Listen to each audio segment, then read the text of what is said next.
Alright, 5 pages, no problem, we'll be able to whip through this. First page is really simple. So we're talking about rational functions. What's a rational number? X is an element of the real numbers. What's a rational number? Not understood.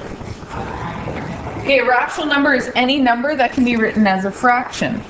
So if we're doing rational functions, that means we've got a function divided by another function. P of x would be your first function.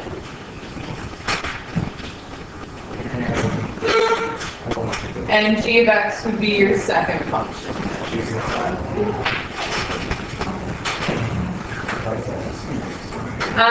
Okay, why can't g of x be equal to 0? Because then the answer would be unidentified. Undefined. Yeah. So all this is saying is g of x cannot equal 0 because we can't have a denominator of 0. That makes sense? Yes? So we know the denominator can equal 0. Asymptotes, straight line that the function closely approaches but never actually touches. Asymptotes are always dashed because they don't actually exist. It's kind of like an imaginary boundary that you can approach but never touch. So they have to be dashed lines.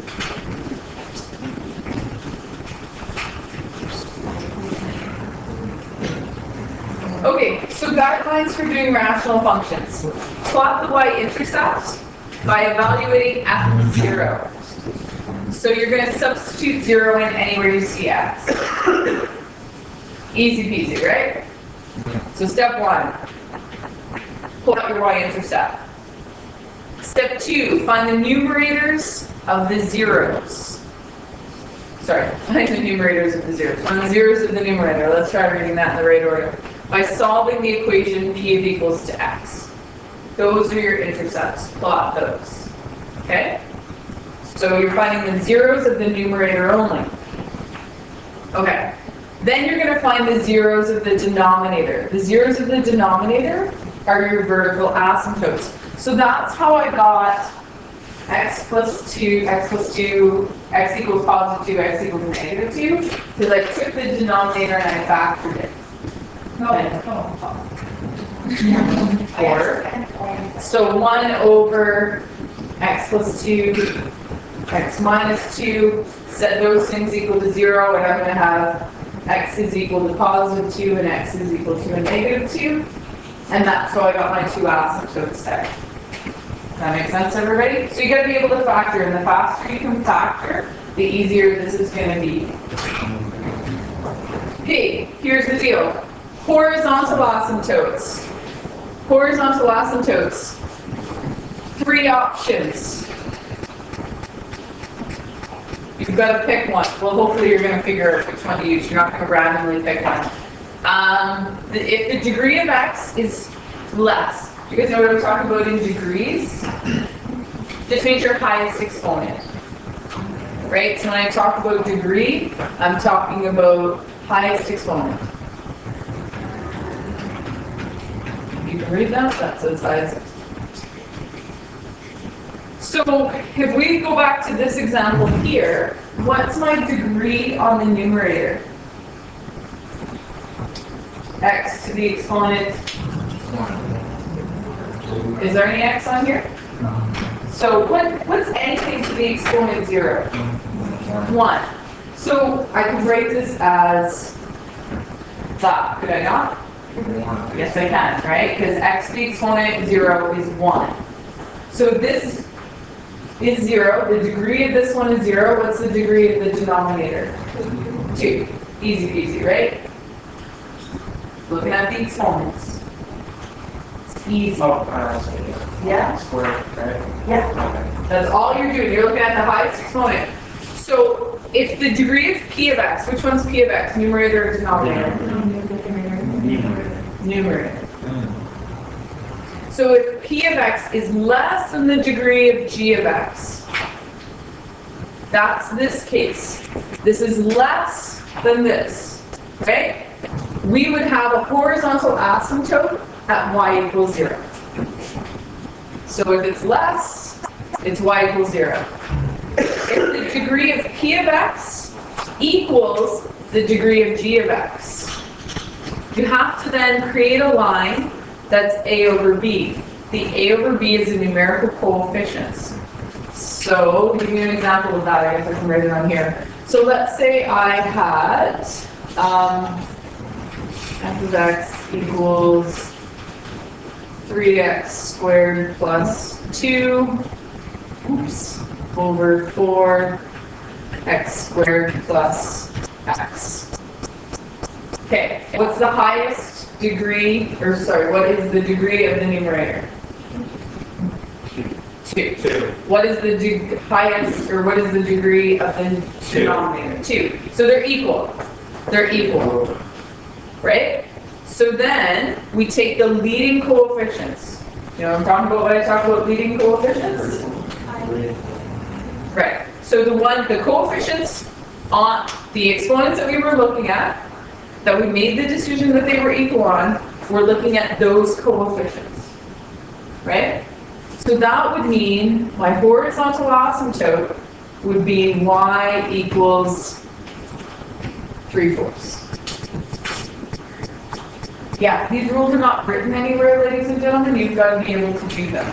So, Like, you don't get these rules on a test. You don't get these rules on the exam. You just have to memorize them, know them, I don't know, practice them. Like, you're not going to get this stuff unless you actually practice it. And yes, it's a pain in the butt. We would make a dashed line because it's a horizontal asymptote. okay. Right? That's what that's telling you. Okay, if the degree of p of x is greater than the degree of g of x, the graph has no horizontal asymptote. So that would be something like y equals x cubed plus 2 over x squared plus 4x plus 4. P of x is greater than g of x degree-wise, so there would be no horizontal asymptote.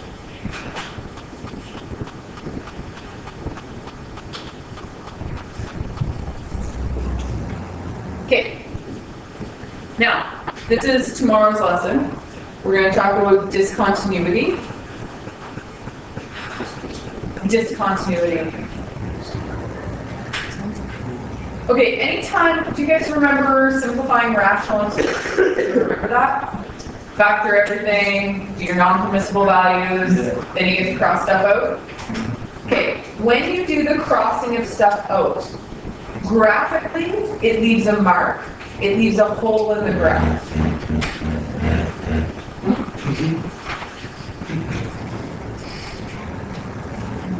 So if I have y equals x squared plus 3x plus 2 over x squared plus 4x plus 4, first thing I'm going to do is I'm going to factor everything, right? So y equals x plus 2, x plus 1, all over x plus 2 times x plus 2. Okay, so we would do our non-permissible values, which would be what? Negative 1. Nope. Negative. We're only concerned with the denominator, right? So just negative 2, because they're both plus 2s. Okay? So when outcomes values are negative 2, guess what I'm going to do? Cancel those out, right? That's the fun part of, I don't know if there really is a fun part. But when you do this, there is a hole left. So when you go to graph this, at x equals negative 2, you're going to represent it with a hole. Like your line is going to come down, and at negative 2, wherever that is, you're going to put a hole, and then attach this. You're going to continue on your graph. So anytime you cross these out, we call that a point of discontinuity. They leave a mark on that graph. Okay? That's tomorrow's lesson. What? Okay. Smooth curves to complete the graph.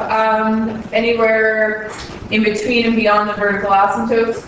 You guys, most of you did a beautiful job on your sine, cosine, tangent graphs. It looks really good. A few people need to make sure that they're moving towards the asymptotes, not away. Like once your graph curves, like in your tangent, you can't curve this way and then flip back. Like that's an incorrect graph. So, and they have to be smooth lines, especially on your sine and cosine graph. Same with these ones. Okay, got it? You memorized all that? Awesome. Let's graph.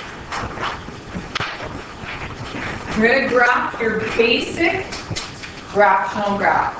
So just like you have a basic cosine graph, a basic radical graph, a basic sine graph, you're going to have your basic rational graph. You guys did this last year. Perfect. Well, you have 3 lessons to make it through. Okay, let's talk about this. Step 1. Step 1, what do I do? Divide, so y by divide. I divide. Step 1. Plot the y-intercept. Okay, what's the y-intercept? X is 0, what's the y-intercept? Undefined. Undefined, so that means I do not have a y-intercept. So step 1.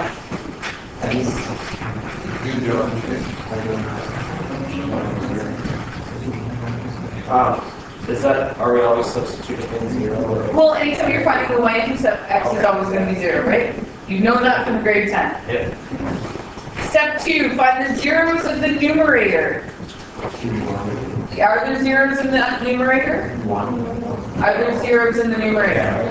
No. There's no x, there's no variable, there's nothing to solve for. So zeros is x. Yes. Yeah. X-intercept, zeros, roots, those are all the synonyms. They all mean the same thing. 3. What was option 3? I think I've got different notes for you guys. Sketch the chorus, finding asymptotes.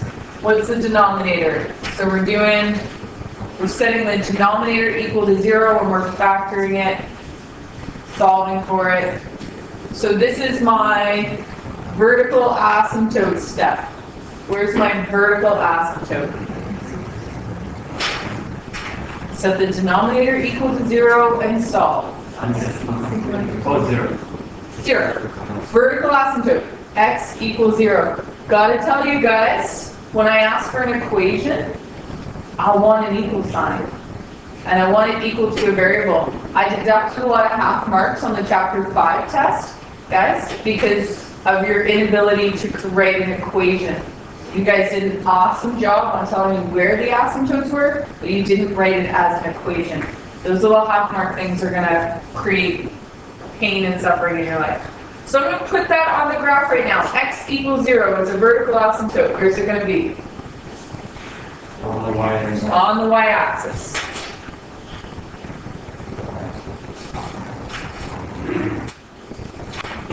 What is the Vertical asymptote.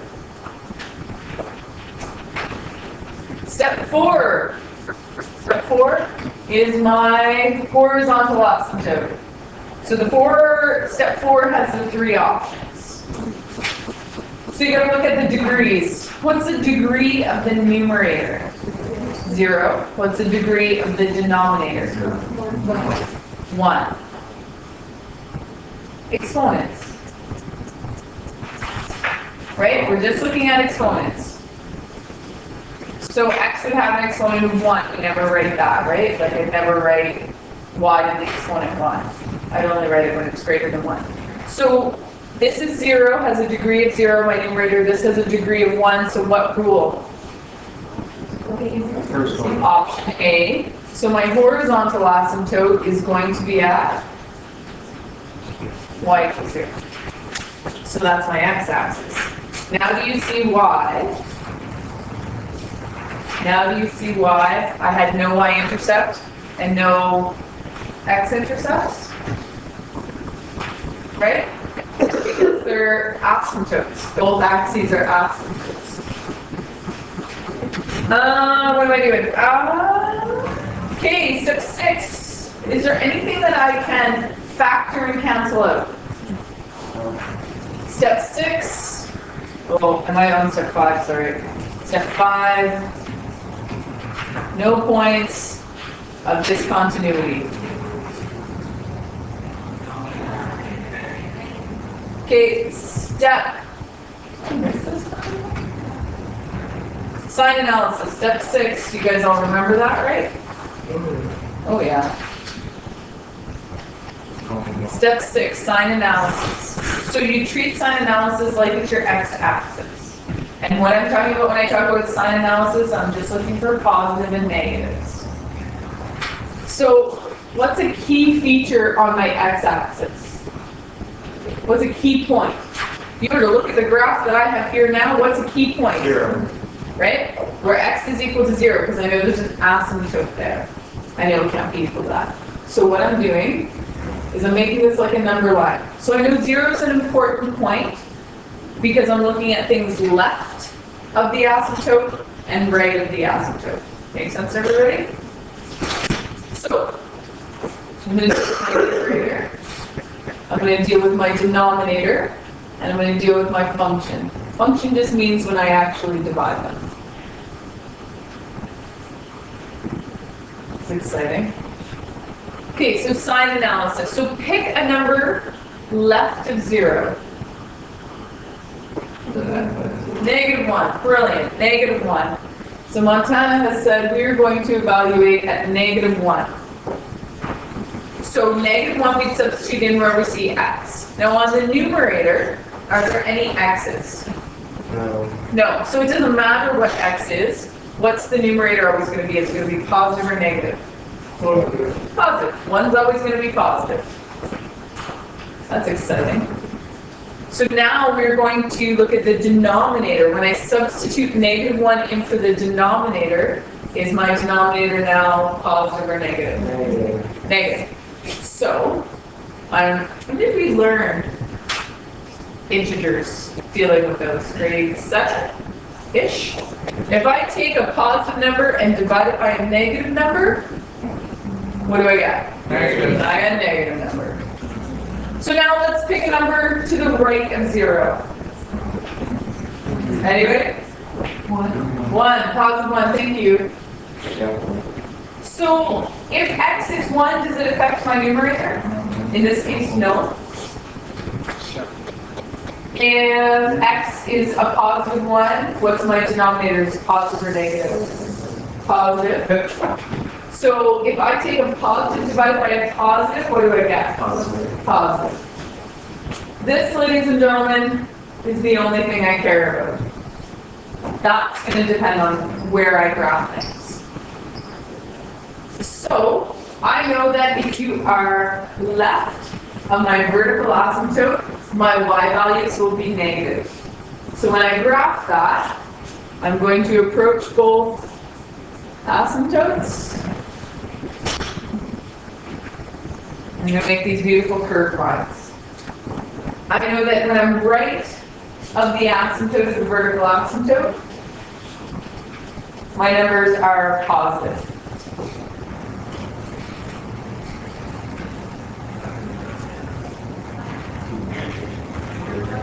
Pardon? What do you mean? Point-wise here? No, it's just a smooth curve. Yeah, so we didn't have to put in, yeah. So why did we pick 0 again? So if you and James could stop talking during the lesson, you might remember. But why I picked 0 was because there's a vertical asymptote at x equals 0. Right? So you look at the vertical asymptote. Yes. Okay. Transformations. These are pretty straightforward. Yes? You guys are okay with these? A represents a vertical stretch. H represents a horizontal shift, and K represents a vertical shift. We are not going to complicate your life too much by putting in a horizontal stretch in there. Yeah. So, The A would be for example like 4x. You know what I'm saying? Like for Do you know, example, are you translating for him? No. Okay, well, let me try to explain what he's saying first, and then. Go on, sorry. I thought she was helping me out, but she has a different question.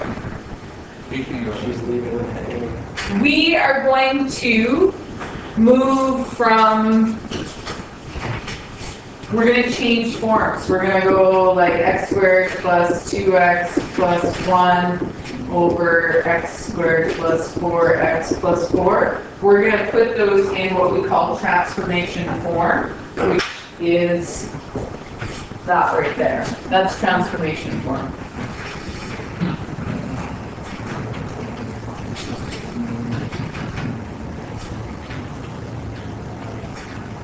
It's easier to graph off transformation form than, well, I can do it both ways. I find the other way easier, but because we've done so much in transformation form, it's sometimes easier just to convert it. Kind of like when you guys were learning how to do parabolas, you had standard form and you had vertex form, right? And vertex form was a little bit easier to graph off of. That's the same sort of thing we're going to be doing here. What's your question, James? So for example, if you had 2 on that, like the x squared, would that be the A? No. No, because that is in standard form. This is transformation form. Yeah. Okay? Two totally different things. In transformation form, you're going to have no x's up there. Yeah. Like last semester we didn't do that, like the chart we did. Yeah, design analysis. Can I just do like substitution in like the equation, subbing in values for x and then finding y? That's exactly what the side table was. Okay, But but you didn't put any points. Like, can I Sure. find points? Yeah, that's fine. Okay. Absolutely.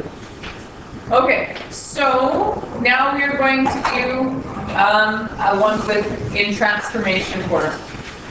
So again, you got to remember this one.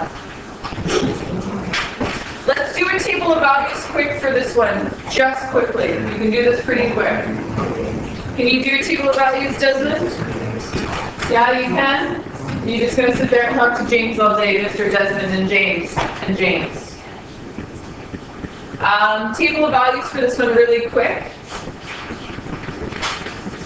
Pick some x values. -2, -1. Can I pick 0?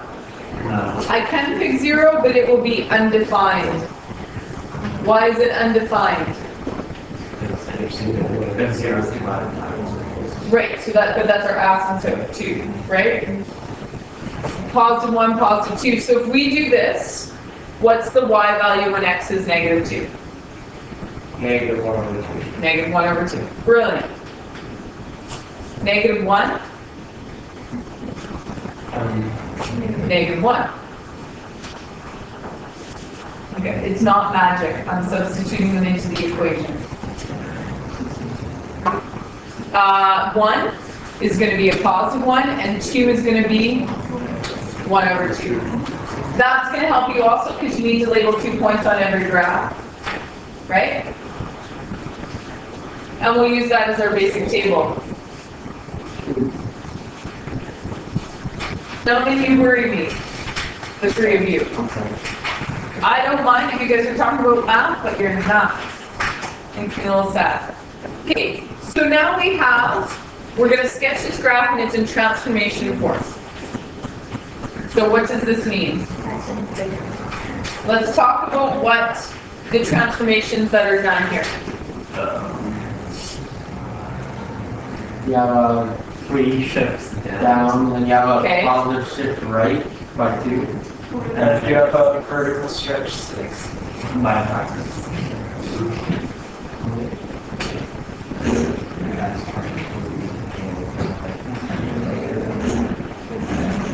Is everybody okay with that? Everybody know where we got that from? So the whatever's on top is the vertical. Yeah. We don't have to divide. Divide what by 1? Any versus. Did we ever do that with vertical stretches? That would have been the horizontal. We've never done it with a vertical, right? And we're not gonna do horizontal stretches in this, that's the advanced class. Okay, James and James, I need you guys to either separate from each other if you can't control yourselves, or maybe start getting into this lesson. The shifts affect your asymptote. Ooh.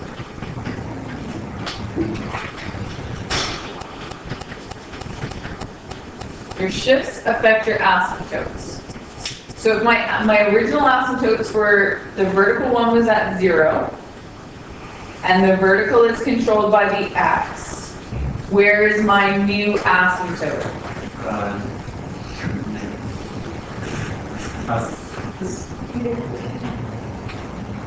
Where? Where? 2. Because you told me I was moving to right. So this is going to affect my vertical asymptote, and this one will affect my horizontal asymptote. So originally, the vertical asymptote was at 0. Now my vertical asymptote is going to be at 2.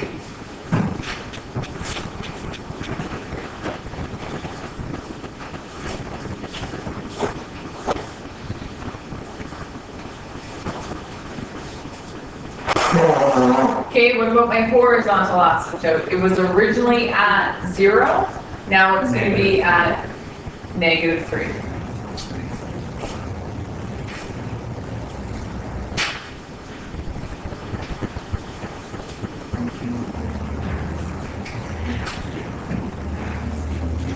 Okay, so now I know just looking by graphing those two asymptotes, I know I'm going to have a y-intercept. Right? I know that a y-intercept can exist. And what other kind of thinking can exist? I can now have an x and y-intercept. So let's find our y-intercept first.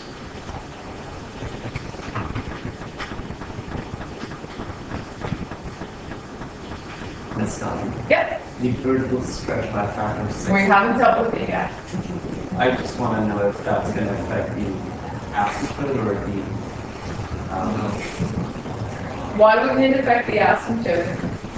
You guys, yeah, well, what's 0 times 6? so 0. 0. And then I'd apply my shift. Right? So the shifts, when you're looking at your asymptotes, it's just the shifts that affect them, not the stretches. Okay? It's kind of like your start point of your radical graph. Did you guys notice that when doing your chapter 2 equations? Your start point, okay, I'm done. I am done. Both of you, James, is done. So, if you notice on the beginning of your radical graph, the shifts didn't matter because your radical graph starts at 0, 0. Your shifts had no effect, or sorry, your stretches had no effect on it. It was your shifts that moved in. So let's go back and find the y-intercept. So what do I substitute in for x when I'm finding the y-intercept? 0. 0. So I have y equals 6 over 0 minus 2 minus 3. -3. Negative. Right? Yep. So I'll plot that point, 2, 4, 6. Okay. Now I'm going to find my x-intercepts.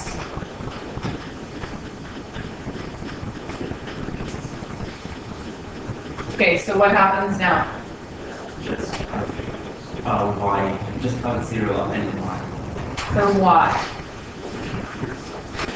Sir, you're on the right track, but you need to finish your sentences. What do I do now?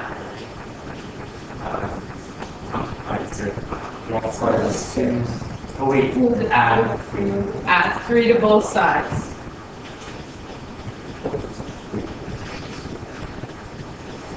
So now I'm going to have 3x minus 6 equals 6. So x is going to be equal to a positive 4. So I'm going to mark that down. So now I've got some key points on my graph, right? Haven't had to do a lot of math. Now what am I going to do? Now we're going to apply the stretches, right? So let's look at our original table.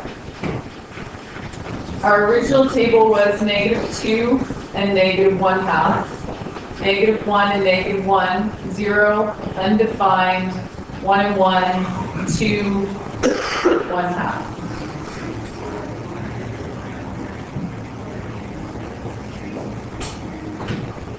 So now let's do our next table, and we're doing it solely off transformations, right? So, -2 moves to where?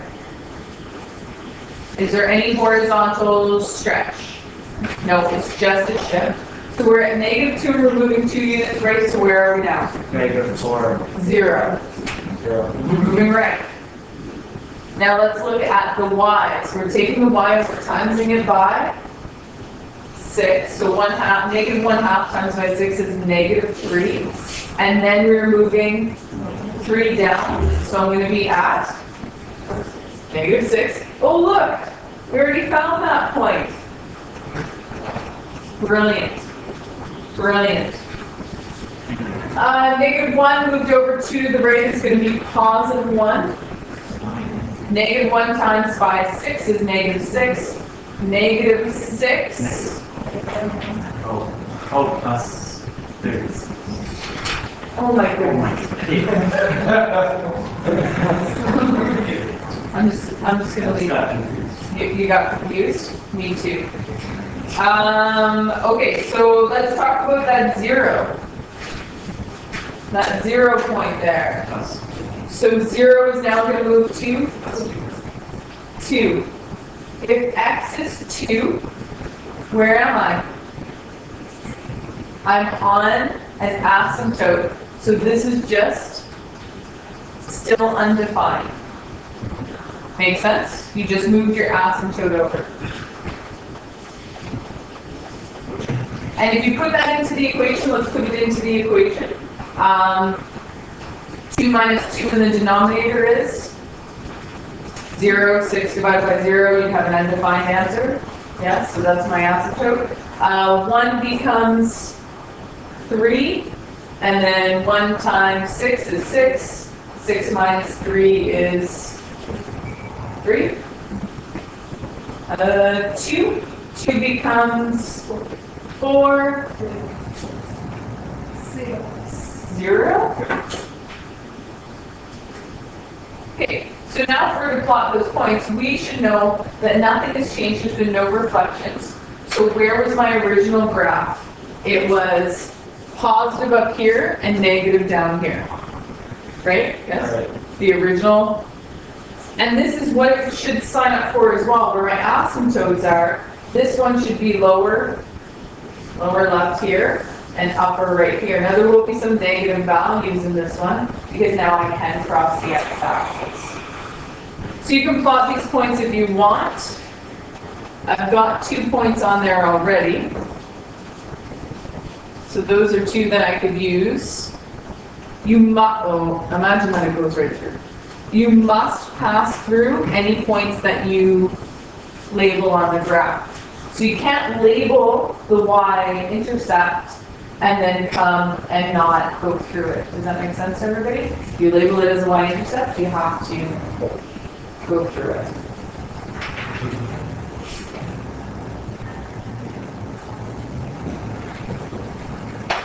That's pretty easy.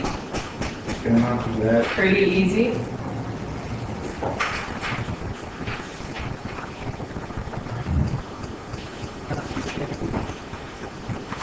Okay, now, I don't know, I'm kind of torn. I would do it the old school way. I would do it on all the lists of what we do on the front page, or you can change it to transformation form. I'm going to show you how to change it to transformation form, although deep down inside I really want to just go ahead and grab it. Transformation form. Okay, so what we need to do is we need to figure out how to get rid of, sorry.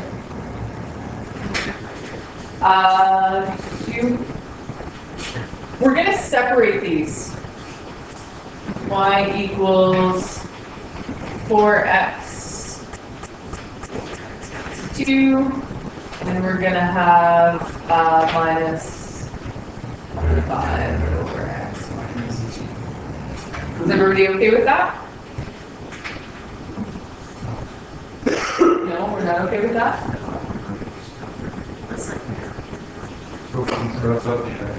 No, you can't do that. Can't do that. Okay, so what I need to figure out is what to add to this one so that I can factor out an x minus 2. What am I going to add to this one to factor out an x minus 2? Give me a constant that I can add to that.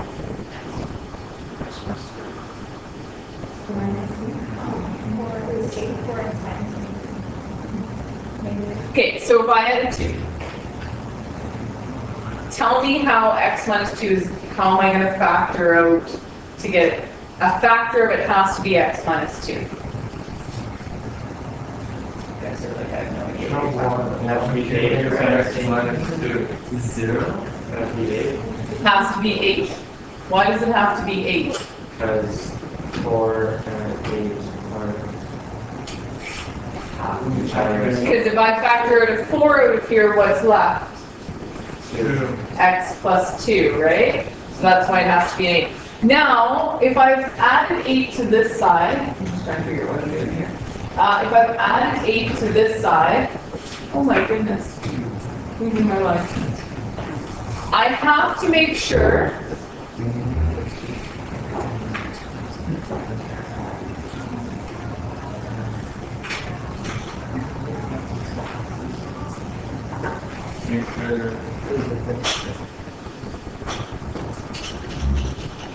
Ooh, should it be at 8?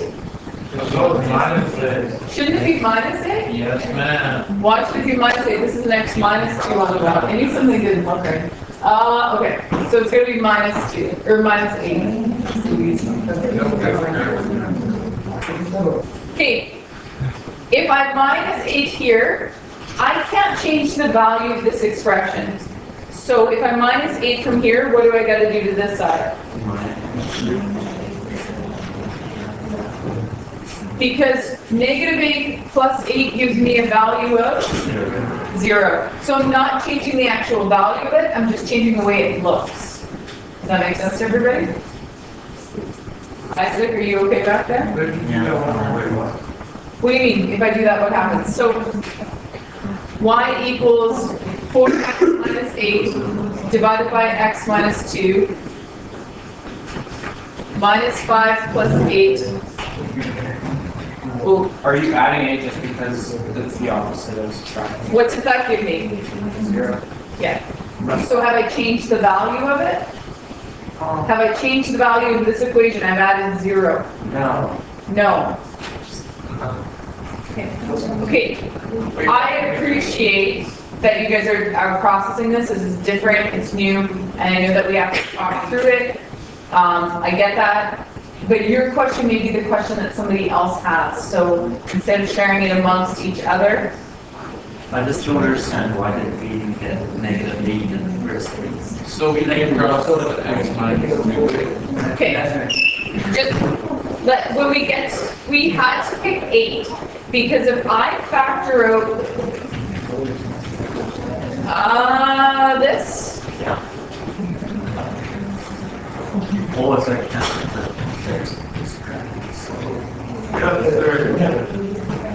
Right, so the reason why we picked 8 is so these 2 can cancel out. If we had put 2 there, it wouldn't have gotten rid of that denominator.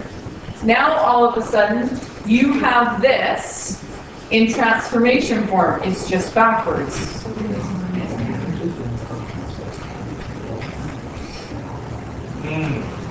Right? It's just backwards. So you could rewrite it as y equals 3 over,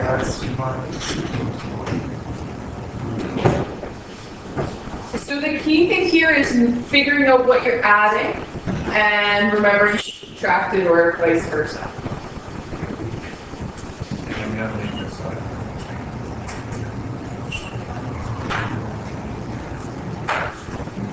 So the reason why you add the 8 is so that it says that it's point there to cancel each other. Right, because you're adding a value of 0. And you're just, what you're doing is you're changing the way it looks, you're not changing the value of it.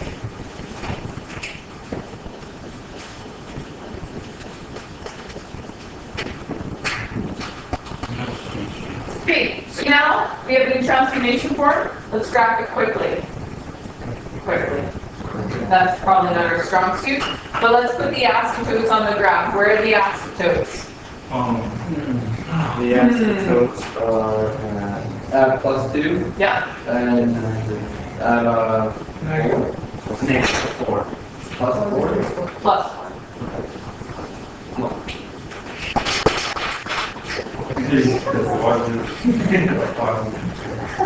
Because this is telling me I'm moving 2 units right, Oh, it's up. right, because it's attached to the x. I'm moving 4 units up, and I have a vertical stretch by a factor of 3. And then the correct X. Okay, y-intercept. Because I know I can have one now. Y-intercept.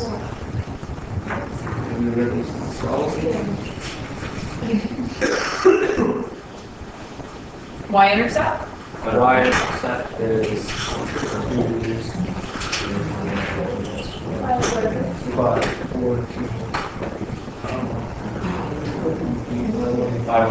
5 over 2. So 2.5, right? Okay, if you guys don't know how that happened, you need, I'm telling you it's 5 over 12. James told you it was 5 over 2.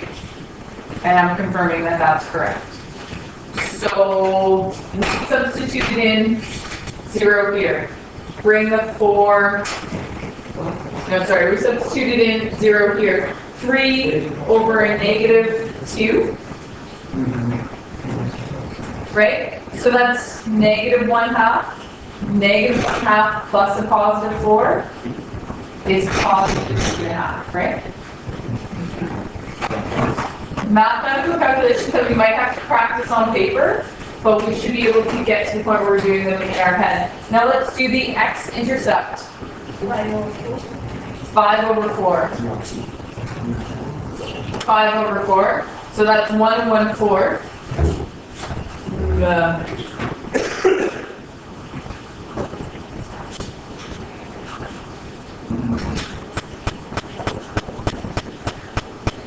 You want to do a table of values for this one?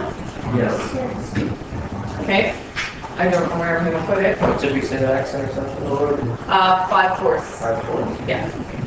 And the y is 2.5. Yeah. Can I do just the new one? Or do you need both?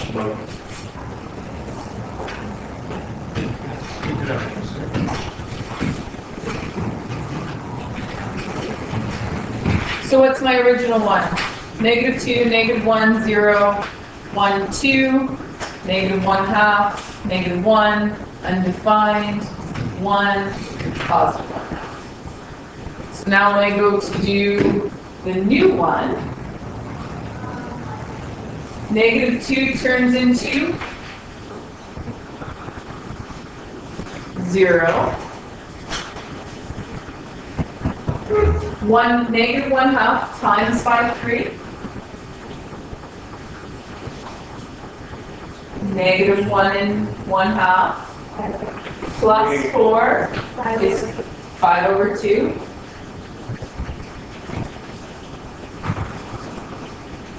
-1 changes to +1. -1 times by 3 is -3. So now we're at 1, 0 changes to 2. Y is, if I put 2 in here, what do I got? I get a 0 denominator, so this is undefined. 1 turns into 3. Now we're at 7. 2 turns into 4. And this turns into 5.5. Yeah?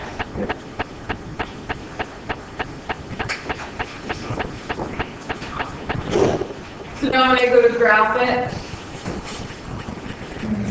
smooth lines approaching the asymptotes. This one has to go through my x and y intercepts. Nice, that all connects in one line.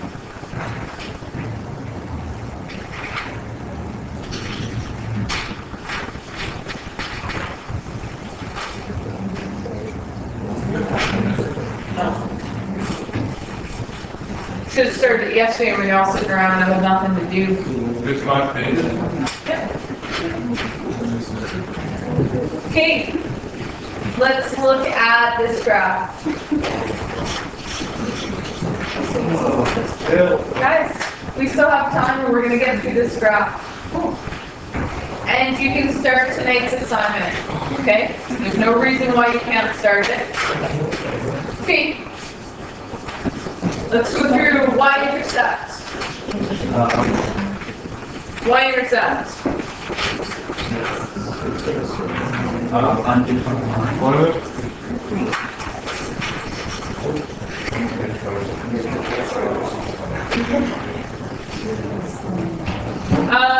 X-intercepts.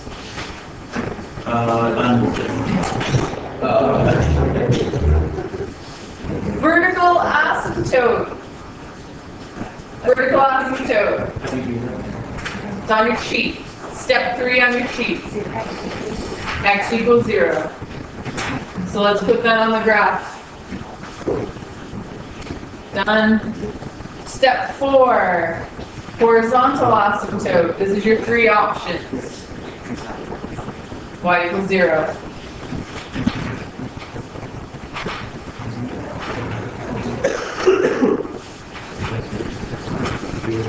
Okay, so if we just jump right to a table of values here and not do the sign analysis, which makes me kind of sad, we're going to pick values -2, -1, 0, 1, 2. I like those. So we substitute in -2 in for x. What's my answer going to be? Nope. 1/4. Positive 1/4. If I put in -1, what am I going to be at? 1. If I put in 0, undefined. Positive 1. 1. Positive 2. 1/4. Just like a parabola, right? But now, you've got 2 parts of the graph, so they're both positive. So your graph is going to look like that one now. There's nothing in the negative y values, because that x squared makes them all positive.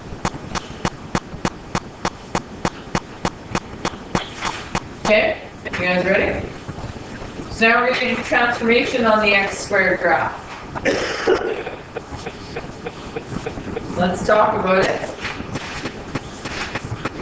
So if we rewrite this, this is going to be -1 over x plus 4 squared plus 6. Let's talk about the transformations. Up front here, what does that give us? A reflection where? X-axis. Yeah.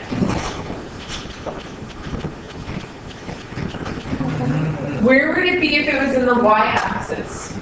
It would be down here attached to the denominator, right? Okay, what else do we got? 6 up.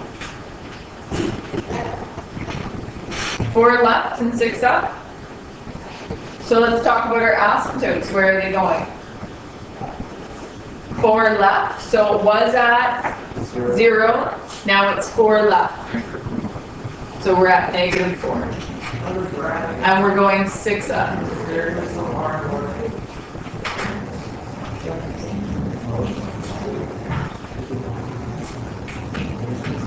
Let's do a table of values real quick.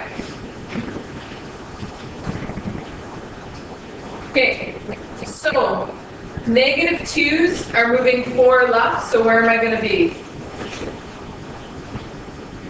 -6, that's right.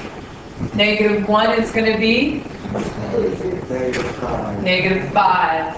0 is going to be -4, -3, -2. Easy peasy, right? Table's right above it. So now, reflection in the x-axis. What does that mean? Multiplied by negative. All the y's get multiplied by the negatives, right? So these are now all going to turn to negatives. And we're going to go 6 up from that. You guys okay with that? With all of the ones in the thing above. So we're just looking at the y. We dealt with the x already, now we're moving to the y. So the y is going to be multiplied by a negative, and then we're going to move them 6 up. So if I'm at -1/4, and I go 6 up from there, where am I? Plus 6.25. No, 5.75. 5.75. 5 3/4. Okay, 1. So if I'm -1 and I go 6 up, where am I? +5. If I was undefined, I'm still going to be undefined. Is it always going to be undefined? Well, my asymptote moved. So at -4, I'm on an asymptote. Right? Well, I know, but I'm just saying everyone we've done so far is going to undefined central rate for all of them. Because that's not where the asymptote moved. The asymptote moved to where x is equal to -4. So you can't have any y values there. We moved our asymptote to that. So it's always going to Okay. Now we're going to be at +5 again. -2, we're going to be at 5 3/4. So, ooh, we should do can we have an x and y intercept? I guess we should probably find that. So let's find my y-intercept.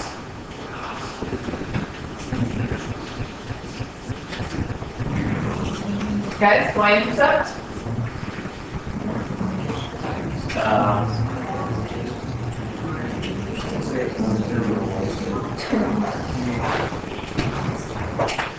Anybody? Anybody? 1 divided 5 and 5, 6, 5. And 9, well, yes, 95. It'd be 5 and 15, 6 and 16.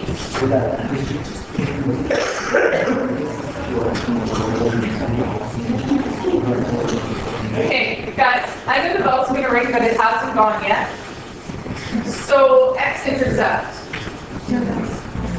the 15. 15 sixteenths. X-intercept.